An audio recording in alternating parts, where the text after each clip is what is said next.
Hello. Today what I want to talk about is something I call the principles of history according to Jenks. This is a reference to a mini lecture that I give actually to every single course that I teach, in which I lay out my philosophy of history and some of the principles that will be repeated often throughout the course. These are ideas that when I do my own research, when I lecture, when I read, when I think critically about text, these are themes that pop up over and over again in my head, and as a result, things that you'll probably be subjected to throughout the course. So I just want to lay this out for purposes of truth in advertising, I suppose, for this course. Okay, so what are the principles of history according to Jenks? The first has to do with the relationship between what I call hindsight and foresight. Hindsight versus foresight. One of the unique things about the history profession is that we have, unlike political science, say, or unlike economics, is that as historians we have the benefit of knowing the punchline. We know how it ended up. We can read history, the subject matter of this course, of history itself, like a book, from the end, after knowing how it ended up. So that means that we have hindsight as historians. What we lack is foresight. That is to say, we don't know how our own lives are going to end up. We can read history backwards like a book, but we have to live our own lives forward, not knowing the consequences of our actions. We might think we know what our actions will lead to, and when we do think we know what our actions will lead to, interestingly, we're almost always wrong. So one of the lessons that I derive from this contrast between hindsight and foresight is that as historians, we have to keep in mind that the historical actors, the people in the past that we're studying, did not have hindsight with regard to their own actions. They had to live their lives forward just as we do, not knowing the consequences of their actions.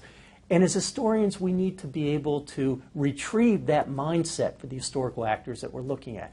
They didn't know how it would end up, even if they thought it did. So that's an important point to keep in mind, the contrast between hindsight and foresight, and that the task of the historian is to put ourselves in the position of the historical actors who did not know the future, who did not have crystal balls that could look into the future. So that's principle number one. The second principle, which is related to this, is the law of unintended consequences. And that is to say, things never turn out the way the historical actors think they will. So let's take the example of hindsight versus foresight. If we have an historical actor who thinks that if I do action A, I will get result B, almost always they are wrong. There are very few principles I think historians would agree operate in history, but one that almost all would agree upon is that it never turns out the way we think it's going to turn out. The law of unintended consequences. Now let me give you a concrete example of this. The war you get is never the war you think you're going to get. Never. If we look at wars in history, people never, almost never get the wars that they want. They wage war thinking that they're going to get one result, and they always get another result, which is almost always incomparably and immeasurably worse than what they had anticipated. And yet people continue waging war thinking that they can get the war that they want. One example, of course, is Napoleon when he invaded Russia in 1812. God knows he didn't get the war he thought he was going to get. When Hitler invaded the Soviet Union, June 21st, 1941, he did not get the war he thought he was going to get. When George Bush II invaded Iraq, we all know he did not get the war that he thought he was going to get. And yet, it astounds me that people, despite the evidence of history that you never get the war you think you're going to get, people continue waging wars thinking they're going to get the war they want. And that's an interesting kind of thing that I think about with regard to the history of science and technology. How does this relate? People think that they can control the future using science and technology, that they can get what they want by manipulating the material world using the fruits of science and technology and of the scientific method. And here again, they're almost always wrong. Okay. Another principle that I want to talk about is the relationship between means and ends. Means and ends. So what I have in mind here is that the means that we use, very often in history, let me back up a second, that very often in history people think that their ends are so noble whether it's social justice, creating an order that's based on the equitable distribution of resources, higher standards of living, whatever it is, that the ends are so noble that they justify any means to achieve them, including violence and terror. And that's all a familiar example in our own world.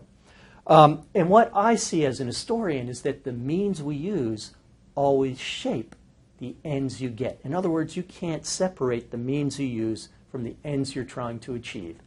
If you want to use violence to achieve some noble goal, what you end up creating is an order based on violence and terror.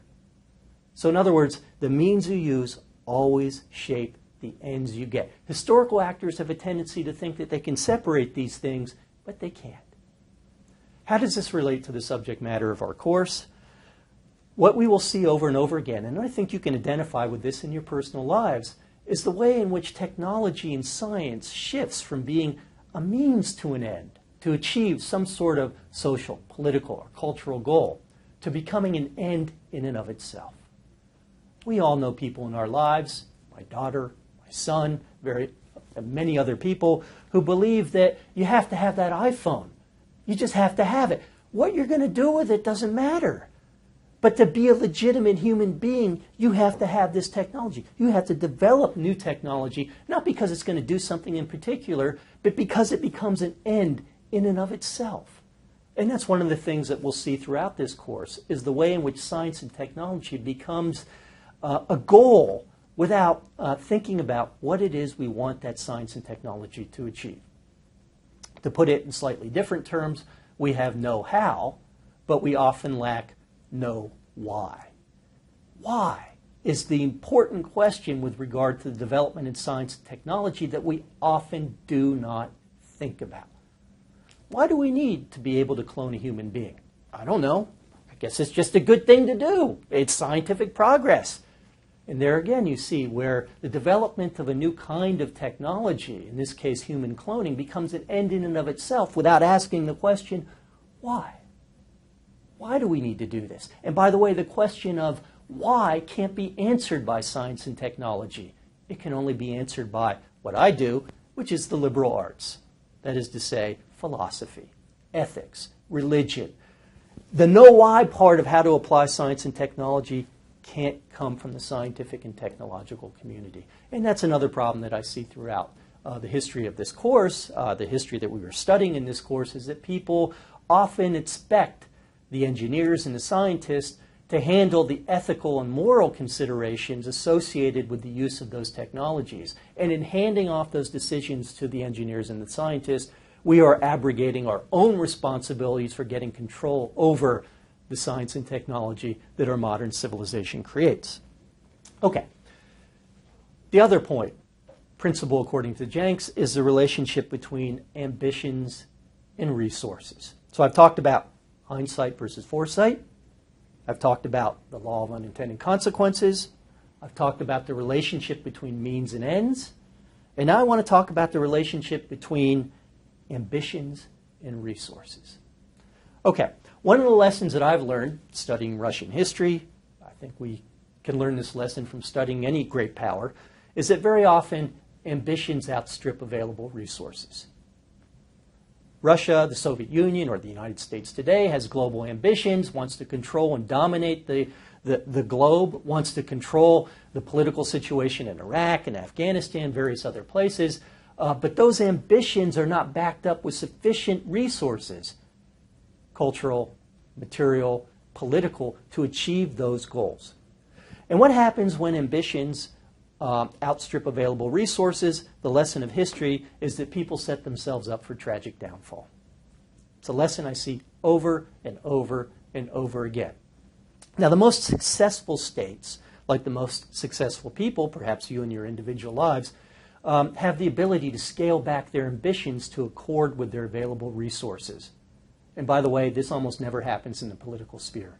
Because if you have a politician that tells you the sky is not the limit, that politician probably is not going to be reelected. But the reality is the sky is not the limit. That we are limited in what we can do.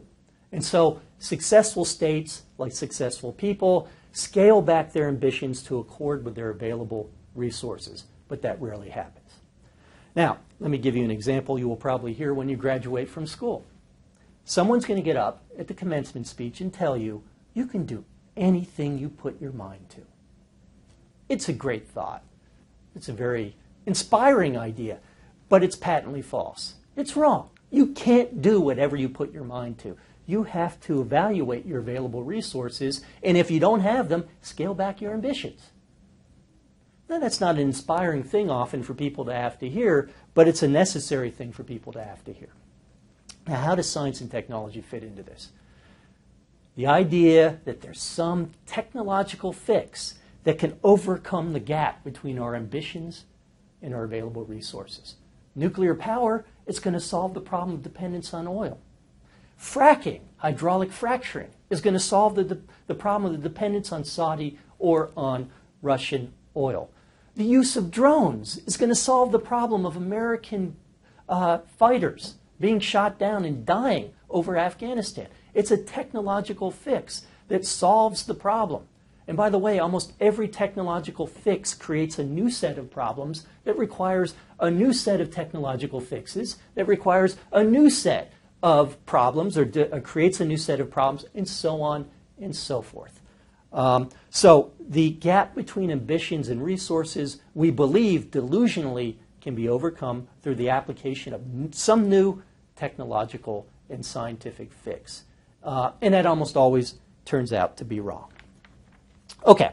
One last point I want to make that relates to all of this in one way or another is a curious gap we will see. We'll read about this when we read the book Frankenstein. The brilliance of the book Frankenstein is that it captures the essence of a dilemma that is with us to this day. And that is when technological and scientific capabilities outstrip moral and ethical ones. That's the essence, the main theme of Frankenstein, and it's no wonder that Frankenstein has become a kind of metaphor of modernity, of the modern world that we live in, because it captures what we all sense is this problem, that we have these scientific and technological developments that have leaped so far ahead of our ethical and moral capabilities.